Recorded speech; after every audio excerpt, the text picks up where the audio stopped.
I used to think hospitals were places that saved lives. But that night, it became the place where I had to beg to survive. I woke up in a cold white room so freezing it felt like my skin was turning to ice. The smell of disinfectant filled the air. The heart monitor beeped steadily, like it was counting down to my death. A young nurse walked in. Her eyes were red, trembling, and she whispered right next to my ear, "Hide." I laughed. I thought she was joking. But then, heavy footsteps echoed down the hallway.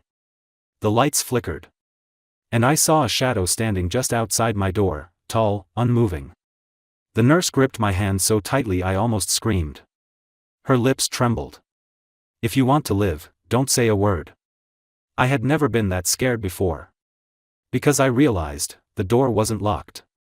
And then, the lights went out. If you want to know what really happened after the lights went out, and why the nurse whispered, "Hide," subscribe now, because what comes next will make your heart truly stop. My name is Ryan. 3 days ago, I was in a car accident on the highway. The police said I was lucky to survive. But when I woke up, I started to doubt that. The hospital I'm in doesn't look like any place I've ever seen. No name signs. No cameras. No laughter or human voices. Only the smell of antiseptic, and the feeling that someone was watching me through every light bulb. On the first day, I asked the nurse, "Where is this hospital?" She smiled, but her eyes drifted toward the window. "We call this Sector 9. Sector 9? I'd never heard of such a place. I tried using my phone, no signal. The windows were bolted shut. The entire building felt completely isolated. The other patients were disturbingly quiet. An old man in a wheelchair kept muttering, "They'll come tonight." A young woman tried to write something on the wall, until a nurse dragged her away. I asked the doctor, and he only gave a faint smile. "Don't trust anyone here. Not even yourself." That night, I saw something that made my heart stop.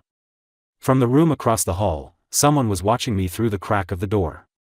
Not moving. Not blinking. And when I stood up to get a better look, my door slammed shut.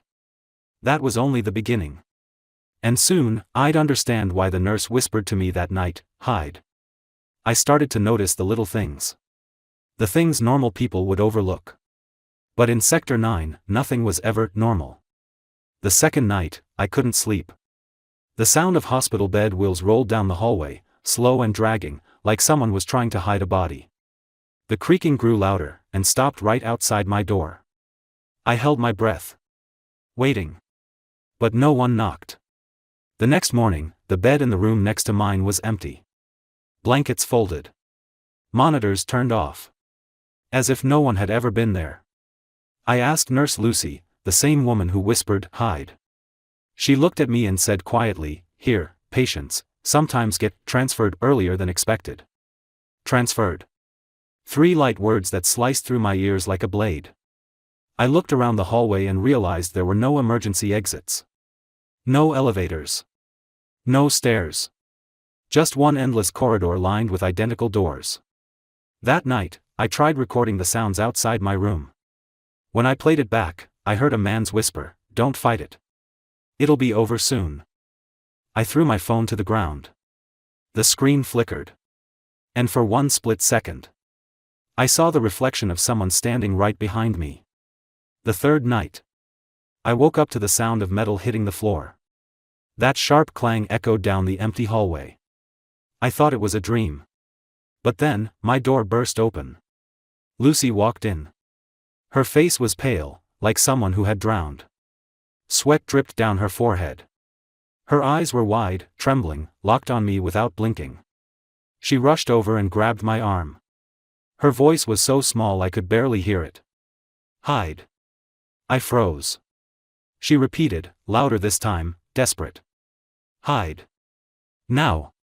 The lights above flickered. The heart monitor beeped faster and faster. Then, click. Darkness. Lucy pulled me under the bed. I heard heavy, dragging footsteps entering the room. A man, or something, was standing right beside my bed. I saw a pair of doctor's shoes. Blood on the tips. His breathing was rough and heavy.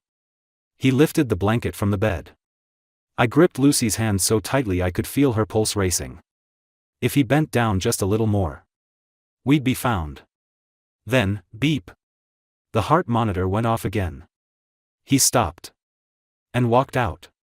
We held our breath for a few more seconds. Lucy crawled out first, her hands trembling uncontrollably. She whispered, "You can't stay here anymore." "They know." I asked, "Who are they?" She looked at me, tears streaming down her face. "The ones in white coats." Back then, I didn't understand. But later, I realized. That was the first night they truly tried to kill me. After Lucy left, I lay still in the darkness. My heart was pounding so hard it felt like it would burst out of my chest. Every tiny sound made me flinch. Then I heard it again, the sound of hospital bed wheels rolling down the hall. Slow. Dragging. Scraping. Like someone was being pulled away. I crawled out from under the bed. The lights flickered, on, off, on again. My door was slightly open. And just outside, I saw a trail of blood smeared across the floor. I leaned forward to see farther. Something was standing at the end of the hallway. A tall, thin figure in a white lab coat, its head tilted to one side. It didn't move. But I knew, it was staring right at me. My throat went dry. I wanted to step back, but my legs wouldn't listen. The lights flickered one more time. And when they came back on, he was gone. I rushed to the door, calling for Lucy. But the hallway was empty. Only a small piece of paper lay in the middle of the floor, stained with blood, trembling in the cold draft. On it were the words, "If you're still here by morning, they'll take you first." I looked around, calling her name. No answer. Only the hospital intercom whispering faintly, warped and broken, like a dead voice, "Operation begins." That's when I realized. I wasn't the only patient still alive in this building. But I was probably the last one who knew I was about to be opened up. The next morning, I pretended to be asleep when the doctor came in to check on me. He was talking to someone out in the hallway, his voice low and sharp, like cold steel. I only caught a few words, "Prepare, the next one." When I opened my eyes, the room was empty. On the table sat a forgotten stack of medical files. I quietly opened it. Every page listed a different patient's name, but under "current status," there was only one word, scrawled in messy handwriting, "Taken." Taken what? I turned more pages. The last one was torn, but a signature remained, from the head surgeon himself. My heart started racing. I shoved the file under my gown and slipped out of the room. The hospital was deathly silent. No footsteps. No voices. Only the heavy smell of disinfectant, like it was trying to cover up something far more rotten. I followed the hallway to the records room. The lock was broken. Inside, dozens of filing cabinets had been smashed open, papers scattered across the floor. One folded note slid to my feet. I opened it. There was only one shaky line written in pencil: "If you're reading this, don't trust anyone in a white coat." Just then, footsteps echoed behind me. Slow. Heavy. Steady. I turned around. No one. But the door began to close, slowly.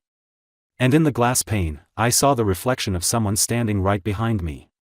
Before I could move, a cold hand gripped my shoulder. A hoarse voice whispered, "Looking for what you shouldn't, is the fastest way to disappear." The hand on my shoulder belonged to the head doctor. He smiled, soft as a breeze, but his eyes were sharp and metallic. "I suppose you've seen a few things you weren't meant to see." I tried to stay calm. "What are you doing here?" He glanced around the wrecked room, then spoke slowly. "You were in an accident. You're hallucinating." I gripped the medical file tighter. "What about the missing patients? What about Lucy?" He raised an eyebrow. "Lucy?" Then he chuckled quietly. "She doesn't work here anymore. She suffered a psychotic break. Attacked a coworker. Was sent away for treatment." I froze. The whole world tilted. I wanted to believe him, but something was terribly wrong. His voice softened, almost soothing. "You need rest. The medication will help you forget the nightmare." He pulled a small vial from his pocket. When he opened it, a sharp chemical smell filled the air. I stepped back. No. I don't need it. He smiled again, but his eyes had gone dark. You do. Otherwise, you'll end up just like Lucy. At that moment, the lights went out. A flicker of light flashed across the wall. And in the darkness, I saw words scrawled behind him, written in blood, "Don't drink. They lie." I screamed and stumbled backward. When the lights came back on, the doctor was gone. The vial rolled across the floor, its cap open. Inside wasn't a pill, but a piece of a human finger. I thought I had uncovered the truth. But that was only the first layer of the nightmare. I couldn't take it anymore. Someone had to know what was really happening. I went back to the surveillance room, the place filled with monitors showing every corner of the hospital. All of them were off. Except for one. I looked at it, and saw myself. Lying on a hospital bed, eyes closed, completely still. My head spun. I was standing here, so, who was that lying there? I rewound the footage. The scene from the night before appeared, Lucy pulling me under the bed, then a figure in a white coat entering the room. When he turned toward the camera, I saw clearly, it was the head doctor. He opened a briefcase. Inside were scalpels, syringes, and bags for organs. Lucy pushed me into the corner, using her body to shield me. A muffled scream echoed, then the video cut off. I trembled violently. I opened more files. Every single one showed patients being injected while still conscious, their organs taken right on the operating table. They called it early transfer. That's when I realized, what Lucy said that night wasn't just a warning. She wasn't telling me to run away from a nightmare. She was trying to save me from a real surgery. I looked again at the blood-stained paper she left behind. On the back, there was another line, almost torn off: "They'll make you die to take what they need. Don't let them touch your heart." I looked up. The door to the surveillance room was open. The head doctor's silhouette stood in the doorway. He smiled, his voice soft, almost tender, yet chilling. "You woke up a bit early, Ryan. But that's fine, saves us the trouble of sedating you." At that moment, I realized, the word hide wasn't just a warning. It was the desperate last plea of someone who knew I was about to die. I once thought the secrets of the hospital ended with the hidden files. But they didn't. The biggest secret was buried inside me. After everything seemed to come to light, they moved me to a private room to rest. But when I woke up, there was a file already waiting on the table. The name on it was mine. And beneath the words, "Special Patient," there was a note that froze my blood: "Observe reaction when hearing the word hide." I didn't remember joining any experiment. Didn't remember agreeing to anything. But somewhere in a blurry corner of my memory, I saw myself. In a lab. Dozens of wires connected to my head. And I was smiling.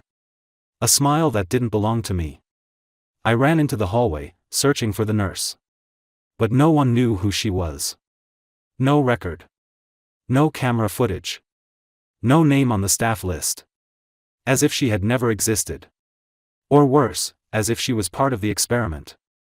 I asked the head doctor, "What did you do to me?" He just looked at me and said slowly, "You weren't supposed to remember that. You chose to forget." I froze.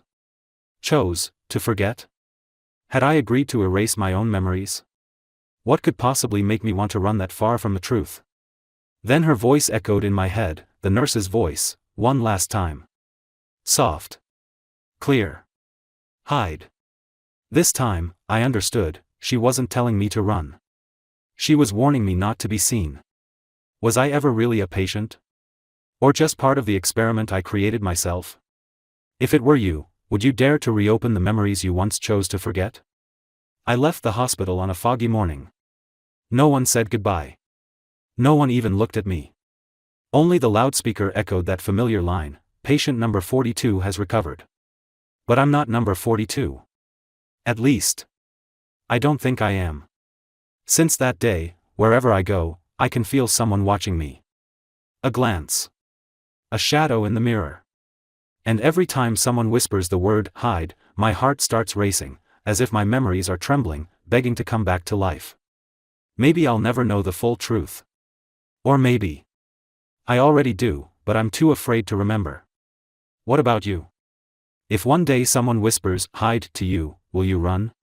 Or will you face it? Subscribe now if you want to hear more stories like this, because what's coming next might just be real.